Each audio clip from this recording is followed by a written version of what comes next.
Hello viewers, আসসালামু আলাইকুম। আপনাদের সাথে আছি আমি doctor Saima Arif, consultant dental surgeon, impulse hospital. আজ যে বিষয়টি নিয়ে কথা বলবো তা হলো স্কেলিং। স্কেলিং নিয়ে অনেকেরই অনেক ধরনের ভুল ধারণা আছে। কেউ কেউ মনে করেন স্কেলিং করলে দাঁত ক্ষয় হয়ে যায়, আবার কেউ কেউ মনে করেন স্কেলিং করলে দাঁত ফাঁকা হয়ে যায়, আবার অনেকের ধারণা স্কেলিং করার পর দাঁত শিরশির করে, আবার অনেকে তো বলেন দাঁত নড়েই যায় স্কেলিং করার পর। স্কেলিং দাঁতের জন্য ক্ষতিকর কিনা তা জানার আগে চলুন আগে জেনে আসি স্কেলিং কি। গাম লাইনের উপরে এবং নিচে যদি জমে থাকা ক্যালকুলাস, স্টার্টার এবং প্লাগ রিমুভ করি তখন আমরা তাকে স্কেলিং বলি। আরও সহজভাবে যদি বলতে চাই তাহলে এভাবে বলতে পারি যে দাঁতের গায়ে খাদ্যকণা জমে থাকতে থাকতে শক্ত হয়ে যায়।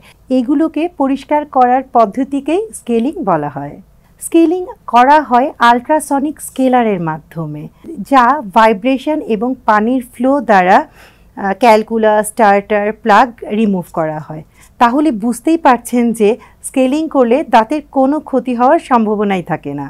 অনেকে মনে করেন স্কেলিং করলে দাঁত ফাঁকা হয়ে যায়।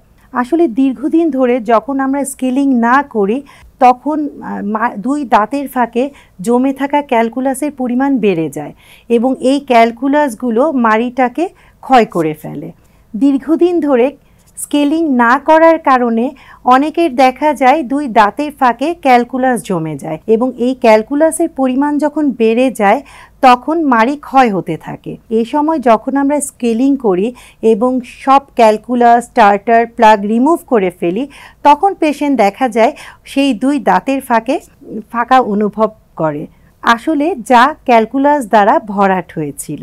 ক্যালকুলাস কিন্তু আমাদের দাঁতের জন্য অত্যন্ত ক্ষতিকর। ক্যালকুলাস কিন্তু মাড়িতে জিঞ্জিভাইটিস তৈরি করে এবং এরপরে যদি আমরা ট্রিটমেন্ট না করি সেই জিঞ্জিভাইটিস থেকে পেরিওডন্টাইটিস ডেভেলপ করে। এরপরেও যদি আমরা ট্রিটমেন্ট না করি সেই ক্ষেত্রে কিন্তু দাঁত নড়েও যেতে পারে। ক্যালকুলাসের পরিমাণ যখন বেড়ে যায় তখন কিন্তু মাড়ি ক্ষয় হতে থাকে। সেই সময় দেখা যায় দাঁতের শিকড়ের কিছু অংশ এক্সপোজ হয়ে যায়। সেই জায়গায় যখন ঠান্ডা অথবা গরমের কোনো কিছু স্পর্শ হয় তখন কিন্তু শিরশির অনুভূত হয়। স্কেলিং করার পর কিন্তু এই শিরশির ভাব 1 থেকে 2 সপ্তাহের মধ্যেই কমে যায়। সবশেষে স্কেলিংয়ের উপকারিতা সম্পর্কে একটু বলে যেতে চাই। তা হলো স্কেলিং করলে আমরা হেলদি গাম পাবো। এই হেলদি গাম দাঁত মজবুত রাখতে সাহায্য করে। স্কেলিং গাম ব্লিডিং দূর করে এবং মুখের দুর্গন্ধ দূর করতে সাহায্য করে। তাই আমাদের সবার উচিত বছরে 1 থেকে 2 বার স্কেলিং অবশ্যই করা।